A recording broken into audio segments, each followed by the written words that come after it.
y a le spectacle que l'on voit à la surface et celui qui se joue sous l'eau. Pour un rendu parfait, il faut la souplesse d'une gymnaste, la coordination d'une nageuse et la grâce d'une danseuse de ballet. J'aime la rigueur qu'on apporte au travail.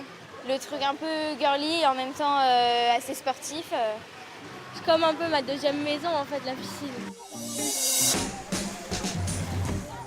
On croirait qu'elle se déplace dans l'eau avec une facilité déconcertante.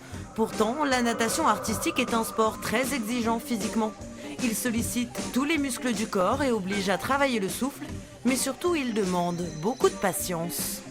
Toute cette partie-là, les filles qui avancent en rétro en suivant les autres, vous n'êtes jamais d'accord sur la poussée rétro. Forcément, au début, c'est compliqué. Il faut beaucoup s'entraîner. Ça ne vient pas en 2-3 ans, quoi. On commence à faire vraiment de belles choses si on est motivé au bout de la 3e année, quoi. Ici, on les appelle les filles de la synchro. Le club de Soissons existe depuis 50 ans. Pour survivre, il a fallu faire face à plusieurs défis. Le manque de moyens, le partage du bassin et surtout la distance avec les grandes villes. Ce qui est problématique, c'est que les filles, après, elles partent. Là, on a le cas pour le groupe junior. Elles sont 6 cette année. Il y en a 4 qui partent en études l'année prochaine. Donc l'année prochaine, le groupe junior, on en a 2 plus une qui monte en junior. Elle resterait à 3 et ça ne fait pas une équipe.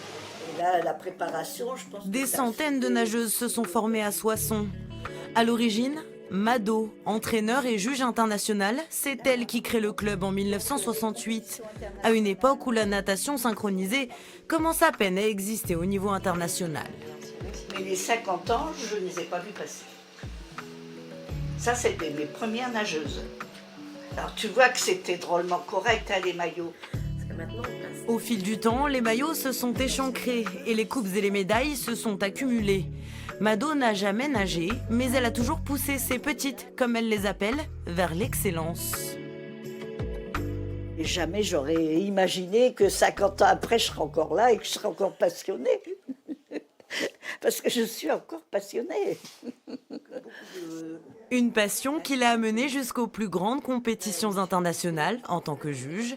À 85 ans, elle a 4 Jeux olympiques au compteur. Les JO, c'est extraordinaire. Mon Dieu, pourvu qu'ils me prêtent vie jusqu'en 2024, je voudrais bien voir les Jeux à Paris quand même. C'est tout ce qu'on lui souhaite à Mado, d'assister aux Jeux à Paris pour y voir, pourquoi pas, une de ses filles de la synchro et lancer une nouvelle génération de Soissonnaises sur la voie de l'excellence internationale.